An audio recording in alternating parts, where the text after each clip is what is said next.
जगद्गुरु तुकाराम महाराज की जय. शांती ब्रह्मैक सद्गुरु जोग महाराज की जय. अर्जुन उवाच संन्यासस्य महाबाहो तत्वमिच्छामि वेदितुं त्यागस्य च ऋषिकेश पृथक केशिनिषूदन. भगवंताच्या कृपेने सर्व संतांच्या आशीर्वादाने पुण्यसलीला इंद्रायणी मातेच्या पावन तीरावर संजीवन समाधिस्थ ज्ञानोबारायांच्या या पवित्र अशा अलंकापूर नगरीमध्ये सिद्धेश्वर भगवंताच्या पवित्र अशा प्रांगणामध्ये सद्गुरू जोग महाराज वारकरी शिक्षण संस्था यांच्या माध्यमातून सुरू असलेली आपली ही नित्यची ज्ञानेश्वरी प्रवचन सेवा सेवेकरता उपस्थित माऊली स्वरूप असणारे भाविक भक्त श्रोते सज्जन माता भगिनी सर्वांच्या चरणी वंदन करून आपण सर्वांनी मिळून ही चिंतन सेवा करायची आहे. भगवान श्रीकृष्ण परमात्मा अर्जुनाचं निमित्त करून दिव्य असा गीतेचा उपदेश करतात आणि हा गीतेचा उपदेश ज्ञानेश्वर महाराजांनी ज्ञानेश्वरीच्या माध्यमातून सुलभ रीतीने आपल्याला सांगितलेला आहे.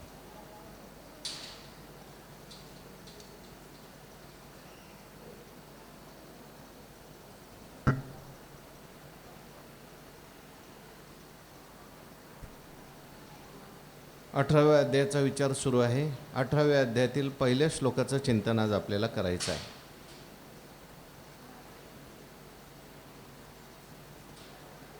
अर्जुन महाराजांनी आपल्या सगळ्यांची भूमिका घेऊन परत एकदा भगवान परमात्म्याने संपूर्ण गीतेचं सार सांगावं या उद्देशाने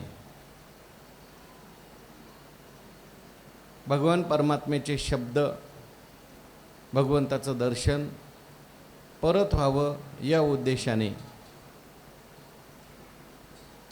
आणि आपल्याला झालेलं जे ज्ञान आहे ते दृढ व्हावं या उद्देशाने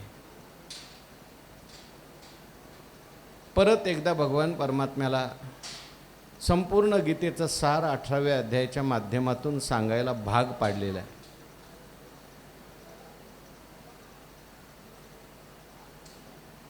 कारण ही अर्जुनाची शंका आहे असं नाही. संपूर्ण गीतेचं अवलोकन जर आपण केलं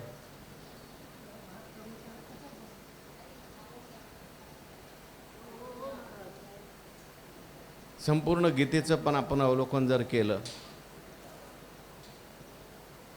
तर आपल्या असं लक्षात येईल भगवान परमात्म्याने अनेक ठिकाणी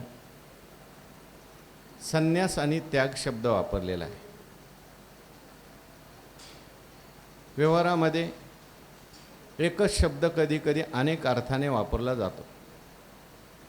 त्या शब्दाचे जे अर्थ असतात ते देश काल परिस्थितीनुसार घ्यायचे असतात.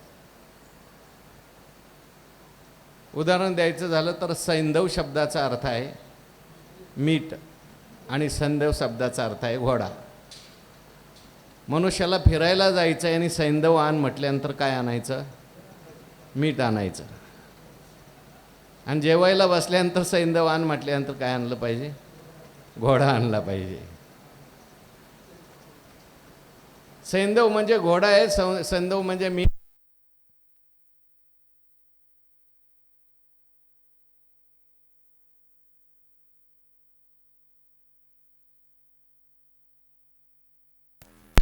त्याप्रमाणे संन्यास शब्द गीतेमध्ये अनेक ठिकाणी आला.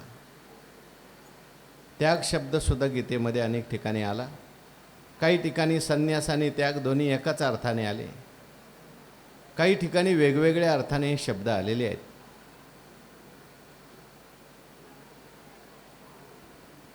आणि मग त्यांचा अर्थ नाही जर कळला तर मनुष्याच्या मनामध्ये गोंधळ निर्माण होण्याची शक्यता असते. सर्वसामान्य मनुष्याला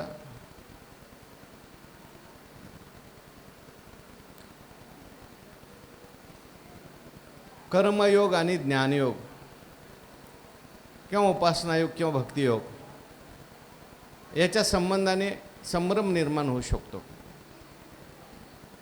बरेच वेळेला आपलं असं होतं कर्मयोगाचं महत्त्व ऐकलं की आपल्याला वाटतं आता कर्म केलं पाहिजे.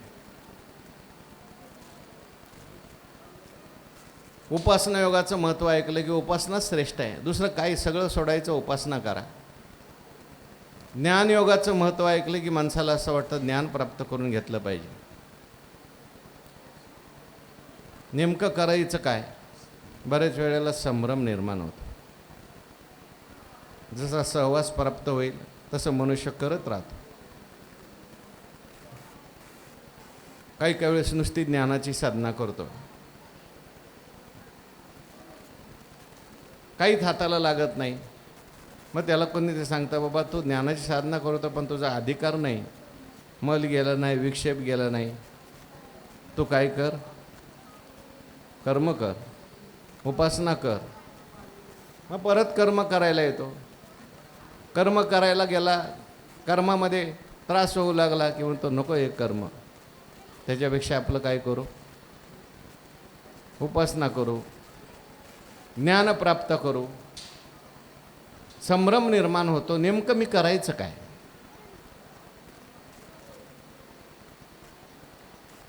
वाट्याला आलेलं कर्म करत बसायचं का कर्म सोडून उपासना करायची? काय हे सगळं सोडून विचारसागर शिकायचं, पंचदशी शिकायची, ज्ञानाची साधना करायची? कारण शास्त्रामध्ये तिन्ही सांगितलेलं आहे. आपला अधिकार काय हे जाणून माणसाने ती साधना केली पाहिजे. जो प्रश्न अर्जुनांचा आहे तोच आपला आहे. अर्जुन महाराजांना युद्धाला गेल्यानंतर युद्ध नकोसं वाटू लागलं, संन्यास घ्यावा असा वाटला. पण भगवान परमात्म्याने अर्जुन महाराजांना सांगितलं, बाबा तू हा जो संन्यास समजतोय हा खरा संन्यास नाही. अधिकार नसताना जर संन्यास घेतला तर तो संन्याससुद्धा बाधा निर्माण करतो. आसक्ती गेली नाही कर्माची आणि संन्यास घेतला, तो मठ बांधायला सुरुवात करील, तो मंदिर बांधायला सुरुवात, आणखीन काय करील. एक कर्म सोडलं परंतु काय, ग्रहस्थाश्रमाचे ओझे आधीचे आहे सहजे, कपाळी आधीचे आहे सहजे, तेची संन्यास सवा ठेवीजे सरिसे पुढे. एक सोडायचं आणि दुसरं करायचं.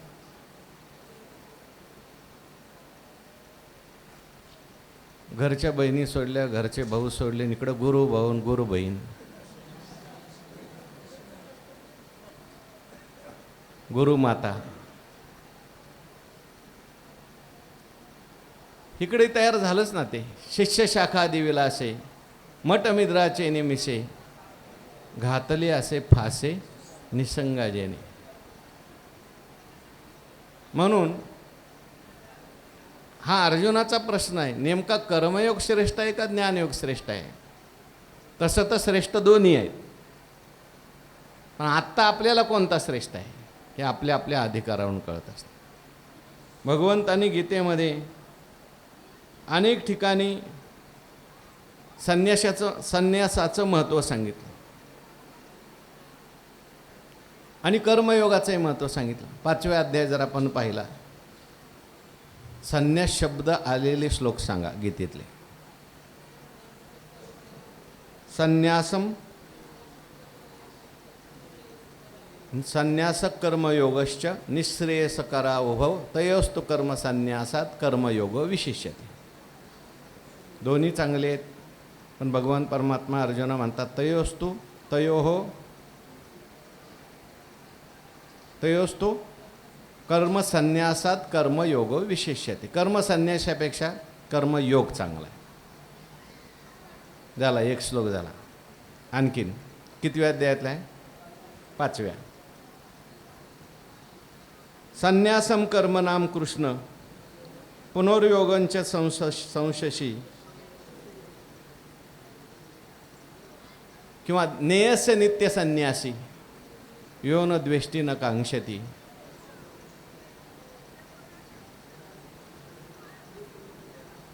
ज्ञेयस्य नित्य संन्यासी यो न द्वेष्टी न कांक्षती. यस्तु कर्मफल त्यागी सत्या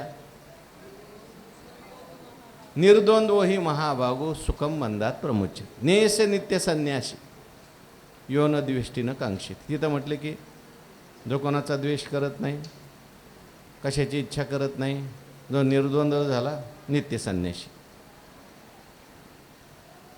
पुन्हा संन्यासस्तु महाबाहो दुःखम आप्तुम अयोगता. यस्तु कर्मफल त्यागी सत्यागी इति अभिधीयते. योगयुक्तो मुनिर्ब्रह्म न चिरेनाधि गच्छति.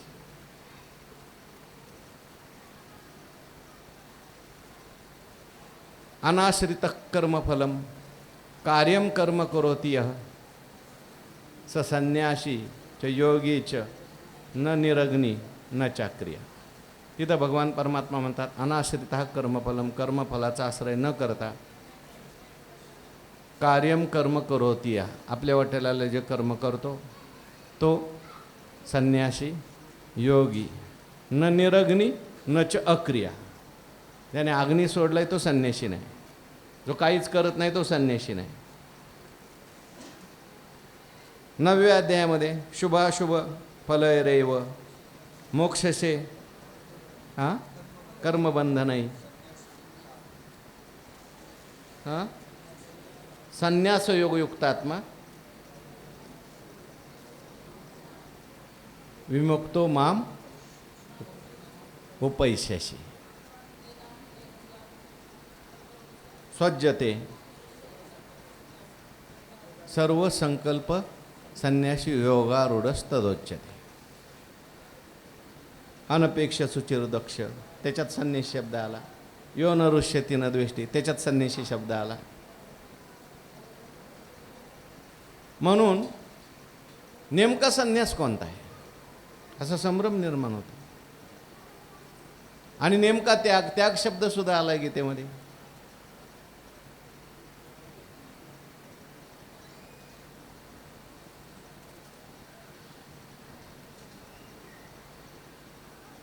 त्याग शब्द कुठं आला?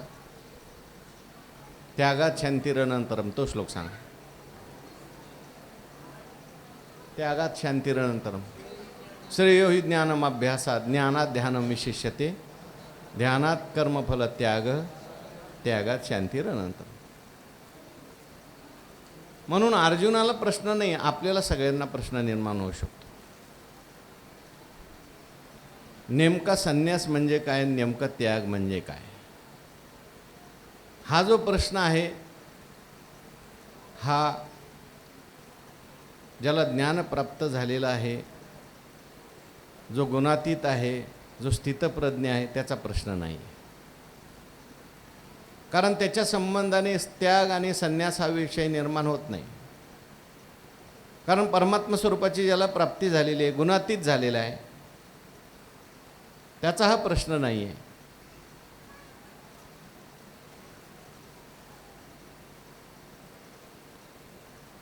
ज्याने विधिपूर्वक संन्यास घेतलाय शास्त्रानुसार आणि श्रवण मनन साधनामध्ये तत्पर झालेला आहे, त्याचाही हा प्रश्न नाही. विषय असा चालला 17व्या अध्यायामध्ये, ज्याला शास्त्र कळत नाही, श्रद्धेने युक्त आहे, आणि अशा श्रद्धावान माणसाने त्याग करायचा. मग त्या त्यागात काही प्रकार आहेत का? संन्यास करायचा, ते संन्यासात काही प्रकार आहेत का? म्हणजे अज्ञानी माणसाकडून केलेला संन्यास किंवा अज्ञानी माणसाकडून केलेला त्याग, याच्या संबंधाने हा प्रश्न अर्जुनाने विचारला. ज्याला ज्ञान प्राप्त झालंय त्याचा काही प्रश्न नाही, तो भगवत स्वरूप झालेला आहे. म्हणून अर्जुन महाराज प्रश्न विचारतात, संन्यासस्य महाबाहो तत्त्वमिच्छामि वेदितुम त्यागश्च च ऋषिकेश पृथक् केशी निषूदन. भगवंताला याचा अन्वय करताना आपल्याला पहिल्यांदा संबोधनाचा विचार करावा लागतो. 3 संबोधन दिली. हे महाबाहो, हे ऋषिकेश, हे केशी निषूदन, त्यागस्य च संन्यासस्य च त्यागस्य तत्वं पृथक वेदितुम इच्छामि. हे देवा, महाबाहो, महाबाहो म्हणजे मोठे मोठे हात आहेत ज्याचे. देवाचे बाहू कसे होते? मोठे बळकट हात होते. अर्जुनाला सुद्धा भगवान परमात्मा महाबाहू म्हणतात. नंतर ऋषिकेश म्हटलेले. ऋषिकेश शब्दाचा अर्थ काय?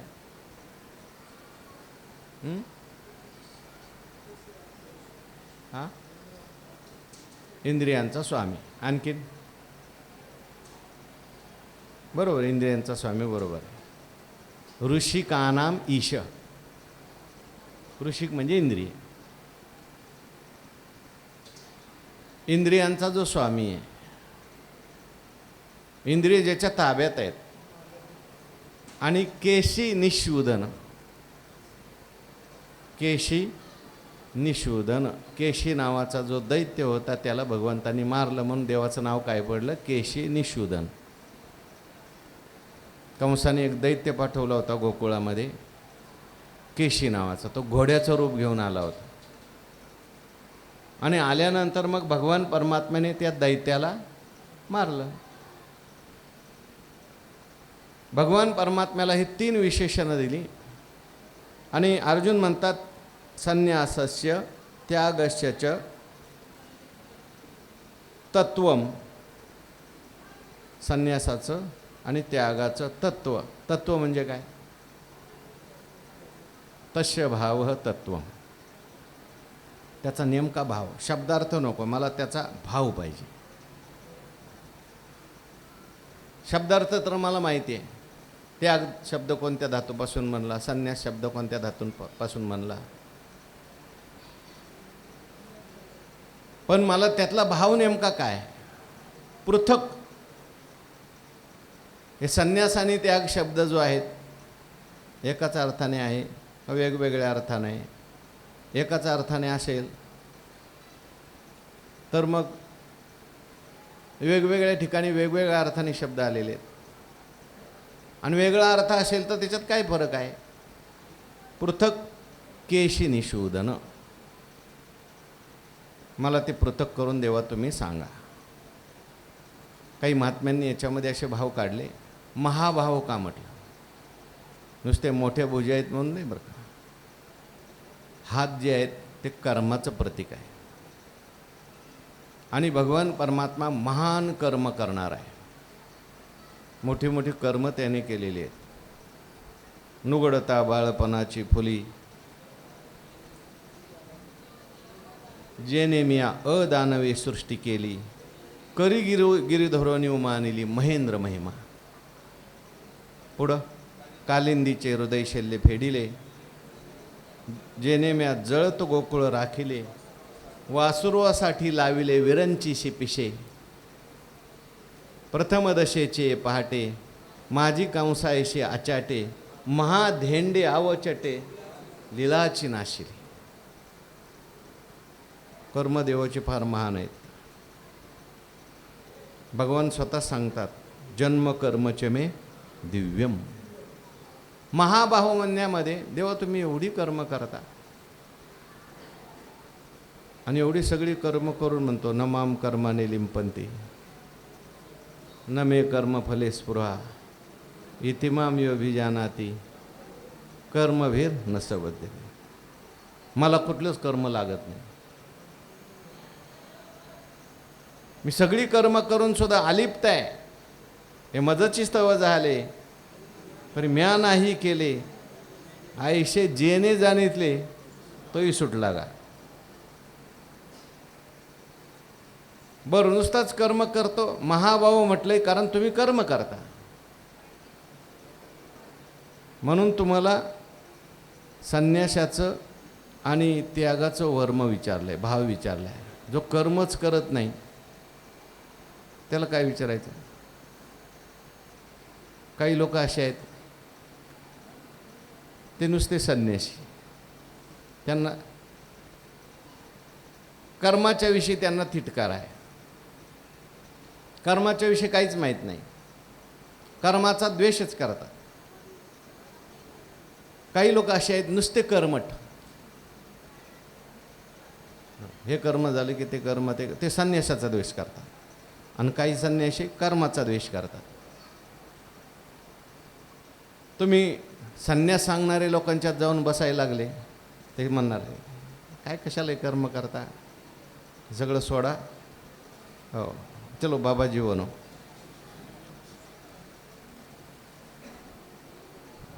असे काही संप्रदाय आहेत. मी एका घरी गेलो, ते जे घरातले पुरुष होते ते रडायला लागले. म्हटलं काय झालं, अहो काय सांगायचं. म्हटलं पत्नी निघून गेली. हे कुठं, पांढरी कपडे घालून गेली निघून म्हणले. ते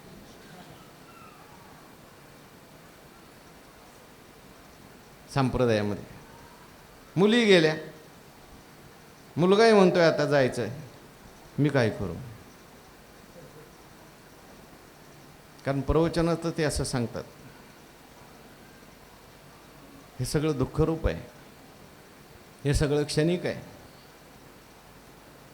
आणि हे करायचं नाही, जो करला तो अडकला संपला असं सांगणारे काय आहेत. म्हणजे कर्माचा निषेध करणारे काही लोक असे आहेत, ते केवळ संन्यासी कर्मच प्रतिपादन करतात. काय केवळ कर्म प्रतिष्ठिती, वेदाधारे बोलिती. ते म्हणतात संन्यास कोणी घ्यायचा माहिती आहे का तुम्हाला. मत आहे त्यांचं, शास्त्राचं मत आहे, श्लोक आहेत. तो 4 वक्त म्हणतो, त्रयानाम वेदानाम त्रयो कर्तार षंडी भंडी निशाचारा. धर्मशास्त्रात काही लोक असं म्हणतात, संन्यास कोणी घ्यायचा जो नपुसक आहे, ज्याला कर्म करण्याचा अधिकार नाही. कोणतं व्यंग आहे, कारण व्यंग असेल तर त्याला कर्म करण्याचा अधिकार नाही. बोट तुटलेला असेल, हात तुटलेला असेल, पाय तुटलेला असेल, शास्त्र सांगतो तो कर्म करायचा अधिकार नाही. कोणतं शास्त्रीय कर्म त्याच्याकडून होत नाही. मग अशा लोकांनी काय करायचं, संन्यास घ्यायचा. कोणी घ्यायचा संन्यास, ज्याला काही जमत नाही अशाने संन्यास घ्यायचा. कर्मच केलं पाहिजे. आमना यश क्रियार्थत्वात अददर्थम आमना यश क्रियार्थत्वात. आमना म्हणजे वेदाने फक्त कर्म सांगितलं आहे, दुसरं काही सांगितलं नाही. हे संन्यास वगैरे जे आहे ना, काही उपयोगाचं नाही. म्हणजे काही संन्यासाचा निषेध करणारे आहेत, काही कर्माचा निषेध करणारे आहेत, पण या दोन्हीचा समन्वय करणारा कृष्ण भगवान आहे, लक्षात ठेवा.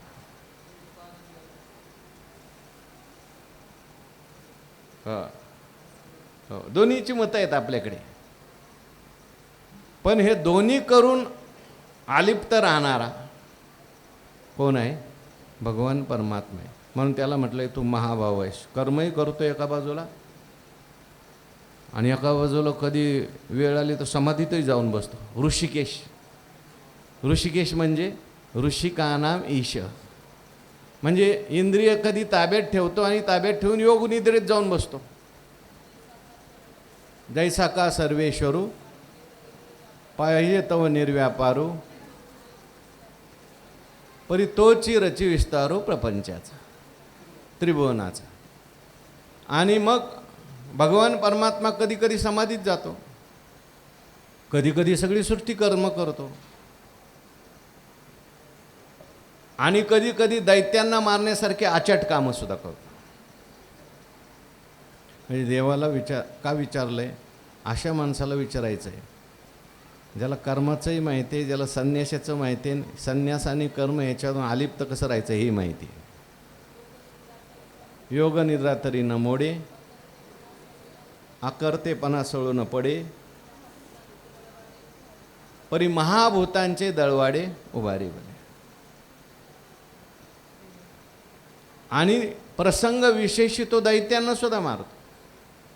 आणि एवढं सगळं करून त्याची समाधी भंगवत नाही.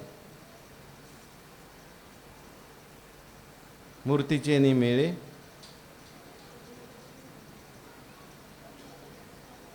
मूर्तीचे निमेळे अमूर्त का मूर्त मृतीचे निमेळे मूर्तची होणी खेळे परी अमूर्तपण न मेळे दादुलियाची. मूर्त असला तर तो अमूर्त राहतो.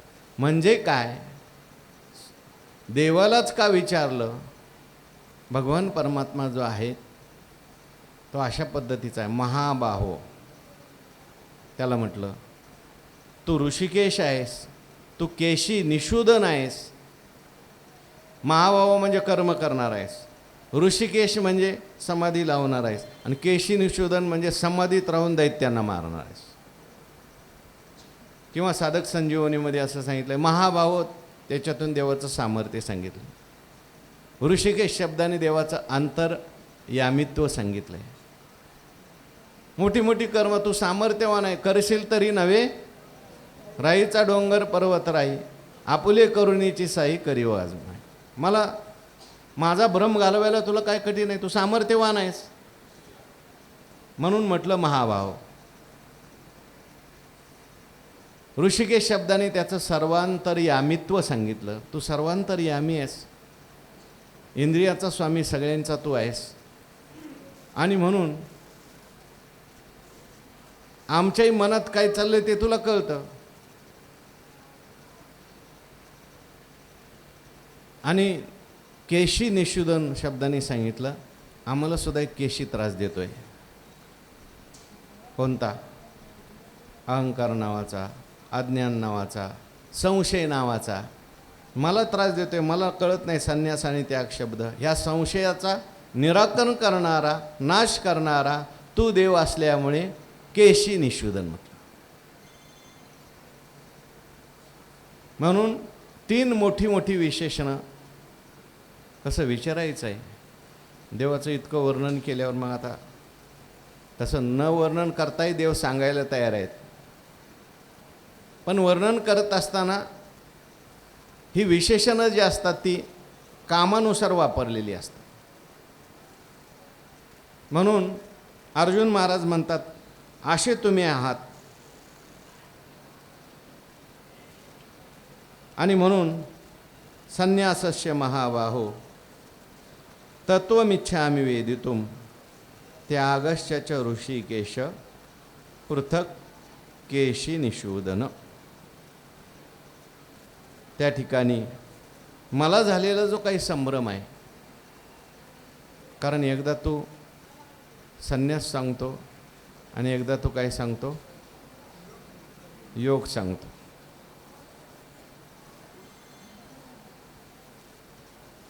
काही श्लोक मगाशी आपण म्हटलेला तो संन्यासम कर्मनाम कृष्ण पुनर्योगंच संशशी यत श्रेय यतयोः एकम तन्मे ब्रूहि सुनिश्चितम. तन मे सुनिश्चितम ब्रूहि. बोलून या वाटलं बाहेर जाऊन. तन मे सुनिश्चितम ब्रूहि, निश्चित माझ्याकडे त्याचं काहीतरी सांग. म्हणजे मी नेमकं प्रवचन ऐकायचं का बाहेर जायचं, नेमकं सांग काय.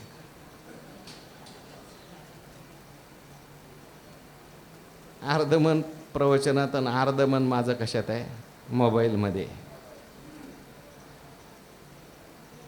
मला असं वाटतंय की एका मनाने वाटतंय तुझ्या अर्थी सांगतोय त्या अर्थी युद्ध केलं पाहिजे. पण युद्ध केल्यानंतर इथे सगळ्यांचा संहार होईल, मला पाप लागेल, वर्णसंकर होईल, हे सुद्धा मला सगळं दिसतंय ना.